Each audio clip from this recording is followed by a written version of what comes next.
Before we go, let's take a look at a couple of the zingy tweets that came my way about tonight's show. Remember to tweet me at Ingramangle.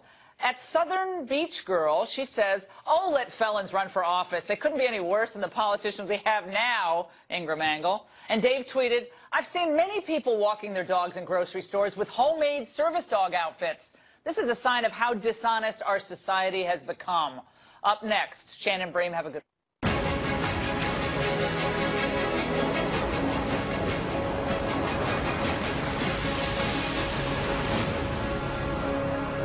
Hello and welcome to Fox News at Night. I'm Shannon Bream in Washington. The Democratic Party is suing Russia, the Trump campaign, and WikiLeaks, alleging election conspiracy. Garrett Tenney has the details on why the president says it could be, quote, good news for him. Plus, David Copperfield forced to reveal the secret to his signature magic trick. Night court will convene on that. But first, new tonight, North Korea announces what appears to be a significant concession ahead of an historic summit with President Trump. Just one day after the Hermit Kingdom dropped its demand for the U.S. to withdraw troops from the Korean Peninsula as a condition of denuclearization. General Jack Keane is here to weigh in live. But we begin with Kristen Fisher, who has the very latest developments. Good evening, Kristen. Hey, Shannon, well, if what North Korea is saying is true, and there's plenty of historical evidence to suggest that its leaders cannot be trusted, but if it's true and if it happens, this would be a major concession by Pyongyang and a major victory for President Trump and his administration. From tweets of fire and fury to what could be real progress towards the denuclearization of the Korean Peninsula. According to state-run TV, North Korean leader Kim Jong-un says starting tomorrow, North Korea will stop nuclear tests and launches of intercontinental ballistic missiles. It'll also shut down a nuclear test site in the country's northern side to prove the vow to suspend nuclear test. The announcement comes less than 3 weeks after CIA Director Mike Pompeo's secret trip to the Hermit Kingdom. It also comes just days before Kim Jong-un is set to meet with his South Korean counterpart for a rare face-to-face summit, and just weeks before his planned and unprecedented meeting with an American president. Tonight, President Trump tweeted, North Korea has agreed to suspend all nuclear tests and close up a major test site. This is very good news for North Korea and the world. Big progress. Look forward to our summit. The president said 2 days ago that he's willing to pull out of that summit unless he thinks he'll be successful. If I think that it's a meeting that is not going to be fruitful, we're not going to go. Today's announcement by Kim Jong-un is a sign that he was listening, a sign that the harsh economic sanctions may be working, and a sign that the president's tough stance against other bad actors, like Syrian President Bashar al-Assad, may be having a real impact. Speaking today at the Pentagon, Japan's Minister of Defense said he believes that the recent strikes against the Assad regime also sent a clear signal to Pyongyang. And within the last hour, the Wall Street Journal is reporting that Kim Jong-un told CIA Director Mike Pompeo that if President Trump meets with him face-to-face, then he would release the 3 Americans currently being held in North Korea. That's according to the Wall Street Journal. And if that summit happens, and Shannon, it's certainly looking like even more likely that it'll happen after tonight, the president says he's hoping it'll happen by early June at the very latest, Shannon. All right, we're standing by. Kristen Fisher, thank you very much. South Korea echoing the president's words tonight, saying this is, quote, meaningful progress towards a successful summit between Pyongyang and Washington. The major concession comes just one day after North Korea dropped another demand as a precondition for negotiations that U.S. troops leave the Korean Peninsula. Fox News senior strategic analyst and 4-star General Jack Keane joins us live tonight. Great to have you with us, General. It's good to be here, Shannon. So what do you make of all these recent announcements, the shutting down of the test, of the nuclear test, of the ballistic test, shutting down one of their nuclear plants, they claim, and getting away with that precondition that our U.S. troops leave? Do you buy all of it? I'm starting to have a different feel for this thing because he hasn't done a nuclear test since September, he hasn't done a ballistic test since November, and 3 months ago, Kim Jong-un, despite the fact he's a liar and a cheat, we don't trust him, he manipulates negotiations, he began what I call a breathtaking diplomacy blitz. He invited himself to the South Korean Olympics, sends his sister. She gets invited to the president's Blue House. She invites him to a summit to meet with her brother. They send a couple of officials up there. They sit down in the room with Kim Jong-un, and he stuns them by saying, I want to meet with President Trump. I want you to deliver a message to him personally, which they do. He sends his CIA director up there to begin to understand what these talks are about. Is he sincere? He tells him that he's going to remove the requirement, the precondition of 28,000 troops don't have to leave South Korea. He tells them, as we know now, I'm going to release the prisoners. And then he makes this other bombshell announcement recently about shutting down ballistic tests and closing a nuclear site. Listen, we have never trusted this regime, and there's ample evidence to it. But this is really moving in a positive direction. And the signs are getting more and more positive. I mean, we could be on the cusp, frankly, of the most significant diplomatic achievement since the Marshall Plan post-World War II, if this does happen. Now, the other part of this is we got to get in there. This will take months for this to happen, and we have to verify. We have to see all the sites. If he, in fact, is going to do it, we want milestones. We want to see a plan, and we're going to check it every bit of the way. Yeah, I mean, Japanese Prime Minister Shinzo Abe today obviously has just been with President Trump and now talking about this, saying what's crucial is how the development will lead to the complete, verifiable, and irreversible dismantlement of nuclear arms, weapons of mass destruction, and missiles. Meanwhile, the Associated Press saying this: many analysts believe that Kim sees the meeting with Trump as a way to bestow legitimacy on his leadership and on a rogue nuclear program that he has built in the face of international criticism and crippling sanctions. What do you make of that angle? Well, what I think is this is really about President Trump and his policy. He wanted maximum pressure on the regime. I was told through reliable sources that before we actually started interdicting the back door where other countries' shipping was providing supplies, we had shut down about 80% of his revenue. It was probably higher than that now. And I think because of the way President Trump has conducted himself, in some of it's his rhetoric, but some of it's mostly its policy actions and how he's dealt with Syria twice in making strikes there. He's got this guy's attention in the sense that he's serious about, if you close the door on the United States, President Trump may in fact pull the trigger on you in terms of a military option. He's never felt that kind of pressure before. It is a different experience for them, I'm sure. Okay, so from the New York Times, they say this: analysts say there are few signs that North Korea's economy has reached a breaking point. Frequent visitors to North Korea say its economy is more robust than many outsiders realize. You mentioned the black market stuff that's gone on, even involving China, who has voted for these UN sanctions against them. What do you make of this idea that it was the economic sanctions that kind of brought them to the table?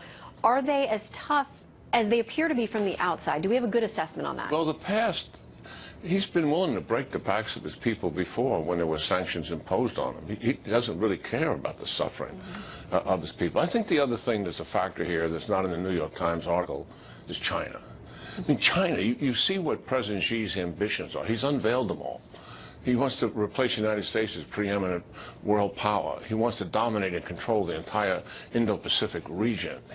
He's conducting major economic warfare. This business with North Korea is an absolute distraction and an impediment and an obstacle to what he's trying to do. And it's got Trump's attention to a point where it frustrates, I'm sure, President Xi. So I think that meeting in China that Kim Jong-un had with him, his first meeting with a foreign leader, was also the beginning of change. Yeah, okay. Well, they've made a lot of very public pronouncements now. We wait and we watch. As someone famously said, trust but verify.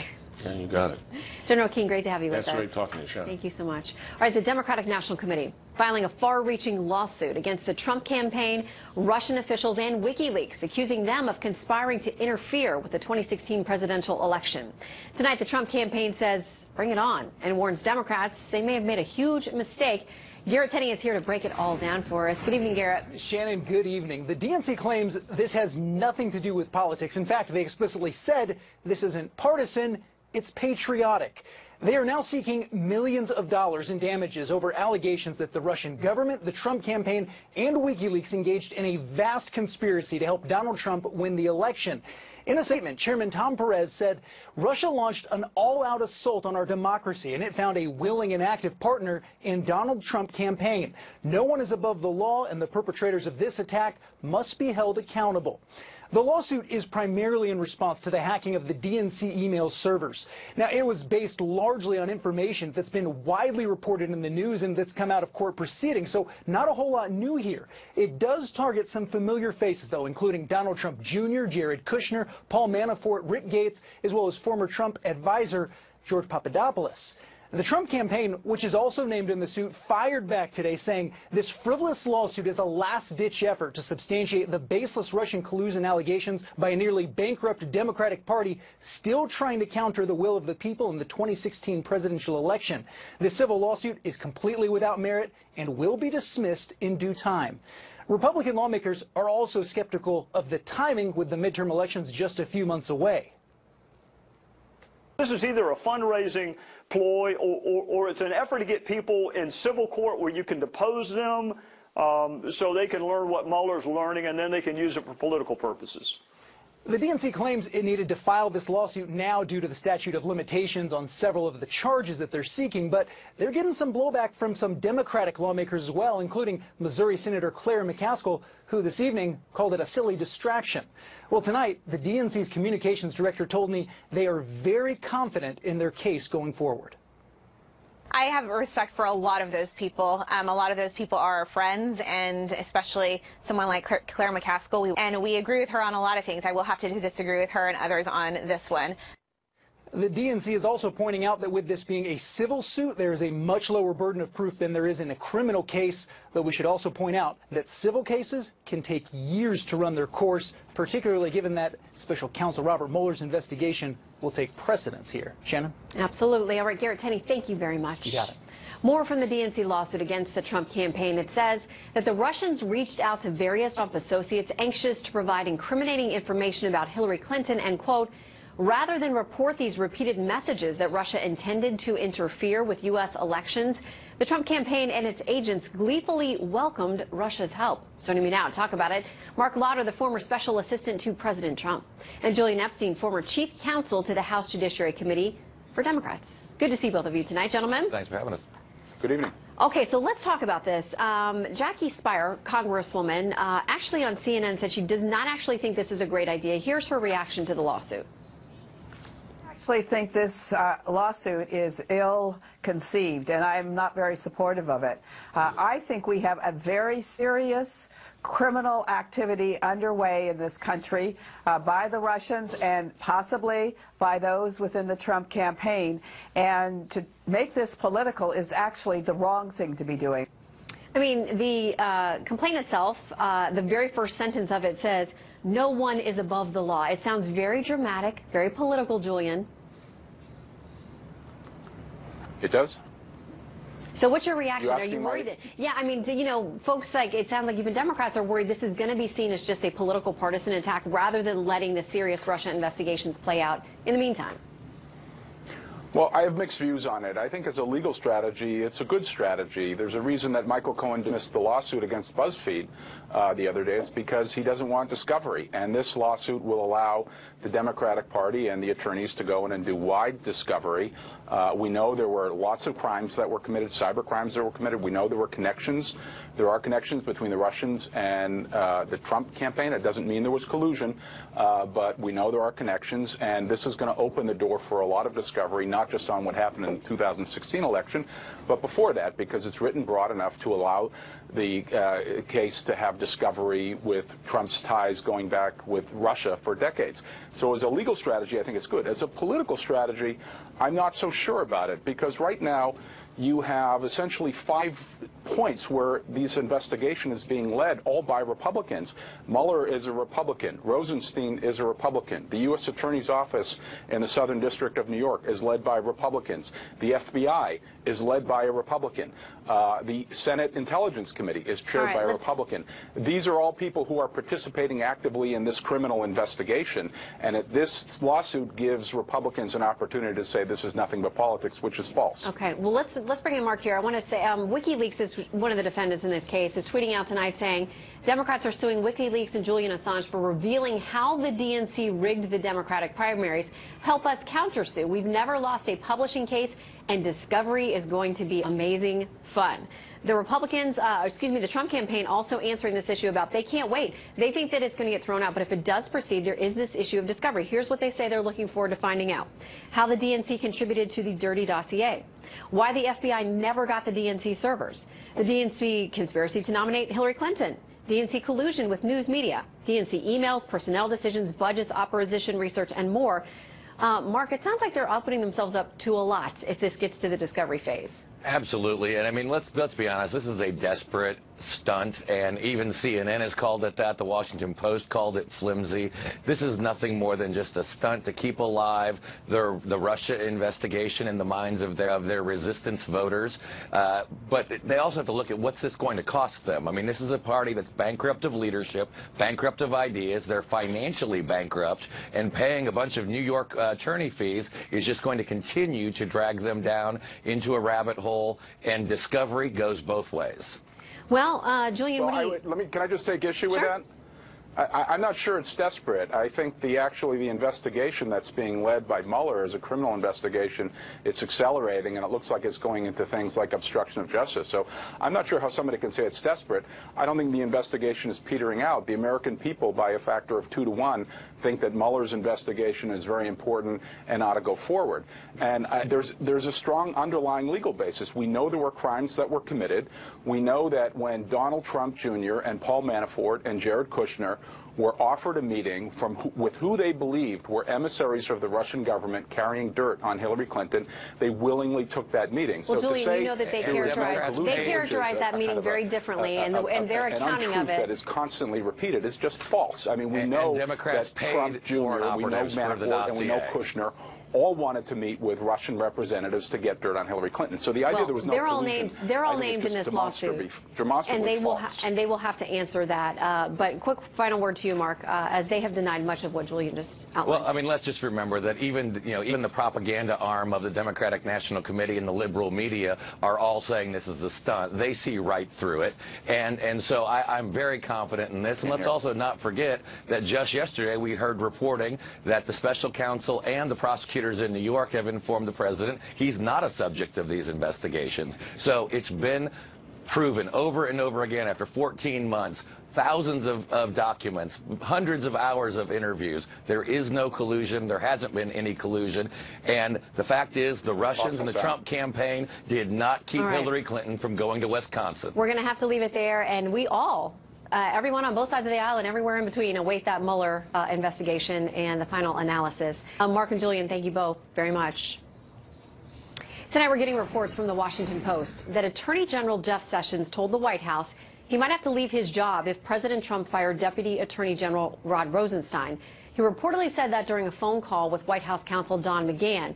Now, one source tells me those two were the only ones on the call, and that neither one of them was the source for the story, raising questions about where that information came from and the validity of it. We'll stand by. Well, are the newly released Comey memos sparking an Inspector General investigation into the former FBI director himself? Our Catherine Herod just had 24 hours to dig all through those memos. She fills us in on whether Comey himself is now in hot water. If I write it in such a way that I don't include anything that would trigger a classification, that'll make it easier for us to discuss within the FBI and the government. And paying final respects to former First Lady Barbara Bush today, complete with a very personal touch. That story is coming up. FBI Director Jim Comey's memos about his private interactions with President Trump. There are now reports the Justice Department Inspector General is investigating whether Comey himself mishandled classified information.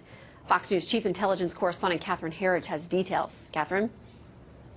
Shannon, Fox News confirms that the Justice Department's internal watchdog, the Inspector General, is investigating Comey's memos, including whether classified information was mishandled and shared outside the Bureau with individuals who did not have a need to know. On the Comey memos, the president's supporters say there is strong evidence President Trump wanted the Russia claims investigated. Comey writes the president said that if there was some satellite, Comey noted, I took this to mean some associate of his or his campaign that did something wrong, it would be good to find out. But that he hadn't done anything and hoped I would find a way to get out that we weren't investigating him. The president's critics point to a January 2017 memo that documented a private dinner a week after the inauguration and discussion of a loyalty pledge. Comey writes, he replied that he needed loyalty and expected loyalty. I did not reply or even nod or change my facial expression. We came back to it later. I replied that he would always get honesty from me. Trump paused and said, that's what he wants, honest loyalty. I replied, "You will get that from me." Of the 15 pages, 8 contain classified information at the secret, which is highly sensitive, or confidential level. And that seems to be at odds with Comey's congressional testimony after he was fired by the president. My thinking was, if I write it in such a way that I don't include anything that would trigger a classification, that'll make it easier for us to discuss within the FBI and the government, and to hold on to it in a way that makes it accessible to us. The first memo Comey wrote in January 2017 states clearly that he knew his conversations with the president were sensitive and not public information. "I am not sure of the proper classification here," he wrote, "so I've chosen sensitive. Please let me know if it should be higher or lower than that." In a separate development, fired FBI Deputy Director Andrew McCabe, who is facing his own legal problems, said through his attorney he was upset and disappointed with Comey's comments that he might be called as a witness if McCabe is prosecuted. Shannon? Catherine Herridge, thank you very much. Well, fired FBI Director James Comey has said Hillary Clinton and her staff were extremely careless in their handling of very sensitive, highly classified information. So it appears that Comey will soon have to answer questions about whether he did the very same thing. Tonight's panel, the former minority leader of the Ohio State Senate, Capri Cafaro, and Vince Colanese, editorial director for the Daily Caller. Great to have you here tonight. Absolutely. And we have a fresh tweet from the White House for you guys. So, okay, the president's saying today, oh, wait a minute, there's even a newer one. Let's see what he says. First of all, he says this about James Comey. He says he illegally leaked classified documents to the press in order to generate a special counsel, ? Therefore, the special counsel was established based on an illegal act. Really, does everybody know what that means? I'll start with you, Vince. Well, I think it's a big deal, and the fact that the Inspector General is looking into this suggests this is a much bigger deal than anybody realized up till this moment. Seeing these documents released, here Catherine Harris just mentioned that James Comey had some recognition at the very beginning that he was talking about information that was considered to be sensitive, that he was trying to determine what the appropriate classification level is, suggests that he knows the content of those documents. There's actual intent here. He knew that it needed to be classified, and then he's providing it to a professor who then disseminates it to the New York Times. This is different than the Hillary situation because they were never able to quite find the email suggesting that they were talking about how to hide the classifications. In his case, he kind of signals his intent. Well, and tonight, Congressman Trey Gowdy, who chairs the House Oversight Committee, was asked by Brett Baer on Special Report, well, do you think Comey's going to get in trouble for doing this after what he said about Hillary Clinton? Here's what Gowdy said. But if they did, he would have broken the law. Not by the standard he set in the summer of 2016. God knows how hard it would be to win that case. Remember, he ignored the statute that said grossly negligent. He now has a requirement. It has to be intentional, and you have to do it to harm the United States. So under the standard he set in the summer of 2016 with Secretary Clinton, I don't think Jesus could win that case. So Capri, maybe he's not in trouble. Look, I think that there are a lot of very serious questions here that need to be answered. One of the things that really, made me question was going through the Comey memo earlier today where, he basically says, look, I'm not really sure how I'm supposed to classify this, so I'm just going to say secret, which we saw in the package as well. Well, you're the head of the FBI. How do you not know? And then he was going back and forth in between different kinds of classifications. So there certainly is, I think, reason for the Inspector General to follow through on this, because if there was intent to specifically leak, that is an issue. And so here's my, I guess, beef with this entire situation. The American people want Washington to govern. Right now, we're running around chasing our tails, caring about all these intricacies, about 9 million investigations going on, which frankly I can't even keep up with. And so I think the best thing for all of these investigations, whether it is the investigation into Russian interference into our election or this issue with the Inspector General, Democrats and Republicans alike, let's take politics out of this whole situation. Let's let the investigations happen outside of the court of public opinion, wait for the facts to come forward, and then make our decisions. That would be possible? No. That's what needs to happen. That would be much easier to do if we had complete confidence in our investigators, though. And that's actually what's at the center of so much of this. James Comey's memo comes out. It says just that James Clapper told him to brief the president-elect, Donald Trump, on the dossier, and that was used as a pretext to go to CNN and say, hey, it's totally fine. Okay. It's out Can in the I news quickly now. go back to the tweet? Quick. Quick on the tweet. I think that President Trump setting this up to basically say that the special counsel is essentially invalidated. I would say look to this to be Rudy Giuliani's big argument as the fixer in this case now that he's part of it. Newest member of the legal team. All right, Vincent Capri, thank you very much. And you're welcome to stay for the dance party at midnight. Thank you. Can't wait. Party time. Thank you very much for being with us tonight, guys. We'll see you again soon. On this date, in 1999, 13 people were shot to death at Columbine High School in Colorado. 19 years later, the debate about how best to keep our children safe in school, that still rages on. And a little bit later, we convene night court to deliberate on the legal troubles of magician David Copperfield, forced to reveal the secrets behind one of his most famous delusions. Thousands of members of the public already paying their respects to former First Lady Barbara Bush as she lies in repose in Houston today. A viewing for the 92-year-old Mrs. Bush, who passed away Tuesday, goes until about midnight local time. The funeral service will be tomorrow. Senior political correspondent Mike Emanuel joins us live from the church tonight. Mike? Former President George Herbert Walker Bush greeted members of the public who came to pay their respects to his wife. First Lady Barbara Bush lying in repose at St. Martin's Episcopal Church in Houston.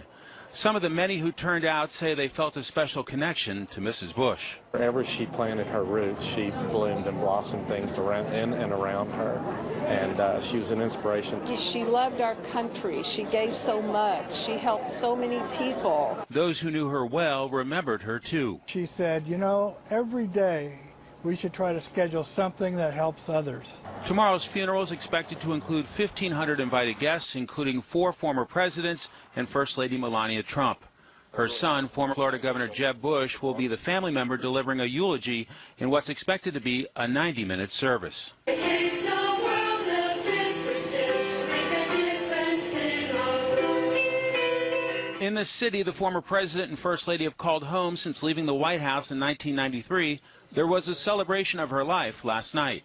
President Bush sent a letter to be read talking about what it meant to them to have the Houston Astros win the World Series, and he asked his wife for help from above for Houston's basketball team. We just need the Rockets to give our great city another world champion. Bar, they maybe could use a little help here. What do you think? Last night in Dallas, rock star and philanthropist Bono paid tribute to Mrs. Bush alongside President George W. Bush. Bono reflected that at a time when most people were afraid, Mrs. Bush embraced those with HIV/AIDS, which gave way to a global fight against the epidemic. When Barbara Bush hugged that child, stigma was a killer. I was thinking today, Barbara Bush, mother of PEPFAR. We're told the decision by former President Bush and his daughter Doro to greet well-wishers was totally spontaneous. It gave them an opportunity to shake hands and thank people for coming out. And it also provided an opportunity for the people to express their condolences directly to the Bush family. Shannon? Mike Emanuel, thank you so much. Well, with just 3 weeks to go until the Iran nuclear deal is up for recertification, senior administration officials tell Fox News that President Trump is undecided on his next move. Jillian Turner has details tonight. The Iran deal was one of the worst and most one-sided transactions the United States has ever entered into. President Trump has long lamented the bad terms and unfairness of the Iran nuclear deal, insisting since even before his election he planned to scrap it as soon as possible. But now, recent events may have him thinking twice about pulling the U.S. out. Senior national security officials confirmed to Fox News the president hasn't yet made a decision and emphasize they themselves don't know which way he'll go. The reason? They say the joint U.S.-European military response to chemical attacks in Syria have the president feeling confident about the transatlantic alliance and convinced that now's the time for closer cooperation than ever before. The cabinet's echoing that message this week. From a military standpoint, we felt like, along with our allies, we needed to make a strong message. The United States and our allies will not tolerate the use of chemical weapons. Experts point out 3 of the countries who originally signed on to the nuclear deal, Britain, France, and Germany, have made their priorities well known. The Europeans who worked with President Obama to enter into the Iran deal don't want to see it reversed. They historically have acquiesced to these type of pressure points around the world, whether it was in the Arab world or now in the Persian world. Visits to Washington next week by French President Macron and German Chancellor Merkel provide the Europeans a final chance to convince the president to stay on board. But no matter how persuasive they are, President Trump's got other major considerations as well. He will likely get praise from his European counterparts if he stays in the agreement, but he's not elected by his European counterparts, nor did they make the campaign promises that Donald Trump made. It was only a couple of weeks ago that all signs pointed to the end of this deal. President Trump's national security team's shakeup that included the ouster of Rex Tillerson and appointment of John Bolton only reinforced this perception. But now it seems the president's hitting pause and rethinking his options. Shannon? Jillian, thank you very much. Well, a proposal to give extra money to schools that replace armed guards with unarmed therapists is gaining support among Democrats in Illinois. The plan would allow schools to apply for an optional grant if they spend money on mental health services and social workers instead of armed law enforcement officials. Well, David Copperfield has broken the magician's code, but it's not the contempt of his fellow illusionist that Copperfield has to worry about. It is legal liability. Night Courts is on deck. Plus, is the head of the State Department division that oversees U.S. adoptions of international children purposely trying to stop them? We'll bring you the facts, let you decide for yourself.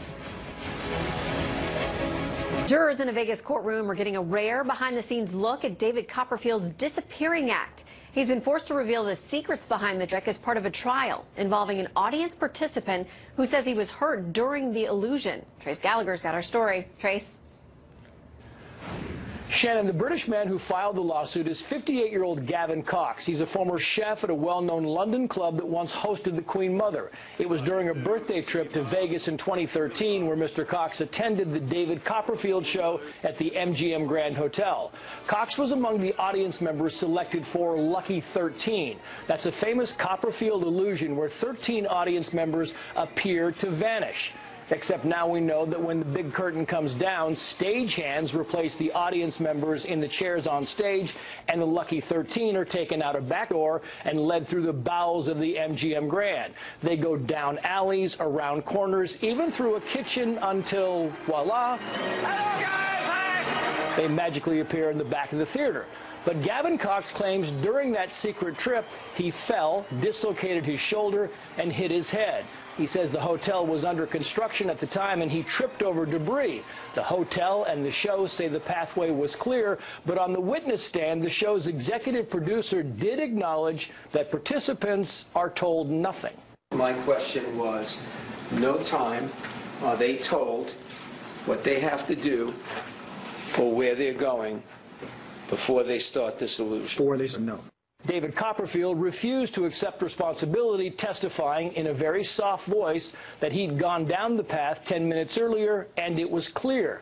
Then he was asked if an audience member participates and gets hurt, is it their fault? Watch. If there was a piece of debris in the middle of the way, if we were forced to do it, if there's all these hypothetical things, then of course it would be the fault of us. Mr. Cox, who claims he suffered a long-term brain injury, is seeking about $400,000 for medical bills and lost income. The civil trial continues, but if lawyers start probing into the secrets of other tricks, the judge says he will close the courtroom. Shannon. All right, Trace Gallagher, thank you very much. So let's take this to night court. Our legal eagles are here to argue both sides of this case. Ken Klukowski is senior counsel for First Liberty Institute, and Eric Guster is a criminal defense attorney. Welcome, gentlemen. Thanks, Sam. Thank you. Okay, so a couple of things here. The night of the fall, the show's executive producer says the plaintiff in this case told him he had not been seriously injured. Copperfield says that he walked the same path shortly before all these participants did, and he didn't see any potential hazards along the path. If he would have let them know. So with that in mind, the plaintiff's lawyers have said this. Cox's lawyers have called the performance an accident waiting to happen. At the time of the fall, parts of the MGM Grand were under renovation and a dumpster had been placed on the route volunteers used to leave the stage. Morelli said during opening arguments last week. Ken, an accident waiting to happen. Well, that's surprising, Shannon, because according to court representation so far, Mr. Copperfield has done this hundreds or even thousands of times, and this is the first instance, at least that we know of publicly, where someone's gotten hurt. So the reality is, I mean, you're a lawyer, you know, I mean, the basic elements of negligence are that, among other things, if you have a reasonable duty of care to someone, you have to breach that duty, and then that breach has to directly cause the injury of the person who's actually suing. So I don't see how a trick that's been done hundreds or thousands of times, where unfortunately someone happened to have a fall this time, how that necessarily means that David Copperfield or his organization or whoever else is actually negligent. The reality is that sometimes people just get hurt. Sometimes accidents happen. And my understanding was that this was a situation where they would ask for volunteers in the audience, and that at times Copperfield would even make jokes that you could get bumped and bruised in this. So these are people who willingly came and wanted to be a part of this thing on stage. To the other side, they said 10 minutes before Cox, the plaintiff here, went down, Copperfield had walked through that same area as part of another illusion that did not involve audience participation. Said Copperfield would have notified staff if he'd noticed any problem in the route. Eric. Copperfield walks that route all the time, so that is not necessarily defense. It's very clever for them to try to assert that as defense because he's walked down this aisle, he didn't see anything. Of course not. This is his place of residence almost, where he lives and works all the time, so he knows this route, he knows the nooks and crannies. But now you put an audience member in this situation where that person does not know where he's going, does not know the rights and the lefts, and that is how the man got hurt. Now, they also said that he did not say that he was hurt at the time. However, with traumatic brain injuries, people often don't know. It's just like concussions for football players. They don't know they're hurt until they're examined, and that's not quite a defense for them. I want to quickly ask both of you, do you think he should have been forced to reveal the secrets of this in open court? Because they tried to keep the hearing closed. So just yes or no, do you think that this should have been open to the public? Eric, you first, then Ken. Everyone knows it's a trick, so how he did it really doesn't matter. If you think that magic is real, then I have a Brooklyn Bridge to sell you for $100. Oh no, Ken, we want to believe in some kind of magic. Well, that's right. I mean, this is entertainment. People pay for it. It's economically valuable. I mean, the judge may have to know, a jury might have to know, but the public didn't have to know this. Well, we're going to see how this turns out. In the meantime, excellent arguments on both sides. We now put it to our jury at home. Just tweet us at Shannon Bream at Fox News Night to tell us how you would rule if you were a juror. Ken and Eric, have a great weekend. Thanks so much, Shannon. You too. All right, for more than a decade, the number of international adoptions has dropped precipitously. Tonight, learn more about the Obama-era State Department appointee. Adoption agencies and families claim is actually trying to stop U.S. families from completing international adoption. Overseas adoptions by Americans have seen a near 80% decrease in the past 9 years alone. In 2017, there was a 12% drop. Is our own State Department making it tougher? Daniel Nurbas of Nightlight Christian Adoptions and Larry Provost, a columnist with townhall.com, have been digging into this, and they both join us live tonight. Great to have you, gentlemen. Good to be here, Shannon. Now, Daniel, thanks for having us. It's a long, complicated story, but things have changed. People who are overseeing adoptions with respect to the State Department, higher fees, different requirements. They were poised to pass some regulations under the Obama administration. Those got stopped by the Trump administration. But Daniel, what I'm hearing now is that they are actually carrying out what would have happened with the regulations. They're doing it in practice, if not in policy. That's right. In true form for the deep state, when the regulations were put on hold because of Trump's mandate to not pass any new regulation, the State Department's Office of Children's Issues found a different way to go about it, which was to establish these regulations either through the new fees that they're implementing with a new accrediting entity that they've helped set up, or by going directly to foreign countries and establishing with those central authorities in other countries the policy that they want to see implemented. Yeah, and Larry, I know that you have pointed to one particular individual who was appointed in the Obama era, and some particular ideas that she may hold about the issue of Americans adopting internationally. Tell us what you found. Absolutely, Shannon. The official's name is Trish Maskew, and she was hired in 2014 as the adoption chief in the State Department's Office of Children's Issues, also known as OCI. Prior to her State Department tenure, Maskew had testified before Congress that adoption was one of the most unregulated industries in the United States. But there are also articles that she has written. For example, in 2009, Maskew wrote she took a backhanded slap at an international adoption advocate and wrote, quote, leaving aside the racist and colonialist notions that some see in positions like hers, she's referring to the international adoption advocate, and then she moved on from there. Maskew then provided a footnoted excerpt from a feminist writer who had said that international adoptions by Americans is an altruistic cover for Western parents over, quote, subordinate third world nations. So the suggestion that it's almost a paternalistic or colonialist idea for U.S. parents to want to help, especially special needs children in other countries. Daniel, I know there have been outreaches through Congress. There have been calls for the State Department to make some changes. Do you see any progress? Not enough progress. This is an issue that affects tens of thousands of American families at this very moment, and yet there's a very small number of professional agencies that are involved in this work, only about 160 agencies. More than half of those agencies have written a letter, signed a letter to the State Department stating that there needs to be a change in policy and there needs to be a change in leadership. We've given this to the former Secretary of State, unfortunately, who was just removed, so hopefully with a new Secretary of State we'll see some more movement on this. Several senators have joined the work here, but really this is something that can only be solved by the president at the top. Well, we'll see what he knows about the story. The State Department says this in getting inquiries about what's going on over there. The department will continue its efforts to ensure that the best interests of children and families, both birth and adoptive, are paramount and that they are protected. You all are raising some interesting concerns. You've both written on the topic. We will send out some links and let people read the facts for themselves and decide where they think this goes. And we'll stay on the story. So Daniel and Larry, keep us informed. And thank you very much for your time. Thank you, Shannon. All right, as we look ahead to the weekend, most watched, most trusted, most grateful you spent the evening with us. Good night from Washington. Enjoy your weekend. I'm Shannon Bream.